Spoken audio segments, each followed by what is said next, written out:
નમસ્કાર મિત્રો, સ્વાગત છે તમારું અમારી અન્નપૂર્ણા ચેનલમાં। તો આજે હું એક એવી ડીશ બનાવવા જઈ રહી છું જે ઉત્તર ગુજરાતની શાન અને શિયાળાની જાન હોય એવી વાનગી તુવેર ઠોઠા। તો તુવેર ઠોઠા બનાવવા માટે મેં અહીંયા 500 ગ્રામ તુવેર લઈને 7 થી 8 કલાક માટે પલાળી દીધેલા છે। એક કુકરમાં ગરમ પાણી કરી એમાં મીઠું નાખીને આપણે એને બાફી લેવાના છે।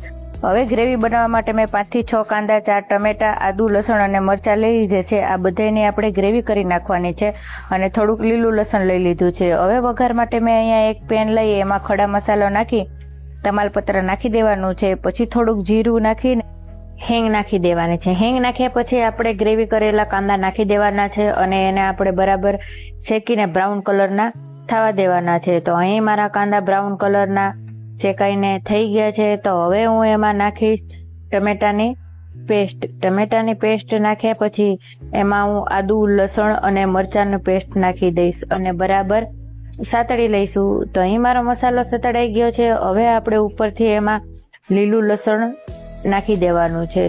લીલું લસણ નાખ્યા પછી આપણે એમાં બધો મસાલો નાખી દેવાનો છે।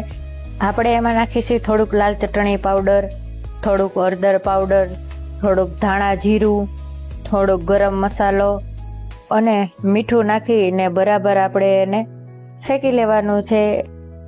જો મિત્રો, તો અહીંયા મારો મસાલો શેકાઈને તૈયાર થઈ ગયું છે। હવે આપણે એમાં બાફેલી તુવેર નાખી દેવાની છે અને બરાબર એને હલાવતા રહેવાનું છે ધીમા ગેસે, જેથી એ તળિયે ચોંટી ન જાય।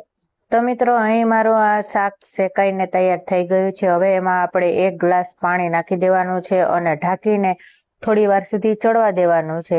તો મિત્રો, અહીં મારું શાક અહીંયા ચડીને તૈયાર થઈ ગયું છે। તો હવે આપણે એમાં 1 ફાડું લીંબુ નીચોવી લેવાનું છે અને થોડાક ઉપરથી લીલા ધાણા નાખી દેવાનો છે।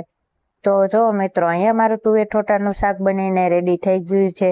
આપણે આને બ્રેડ અને સલાડ જોડે સર્વ કરી શકીએ। તો ચાલો મિત્રો, જમવા। રાધે રાધે।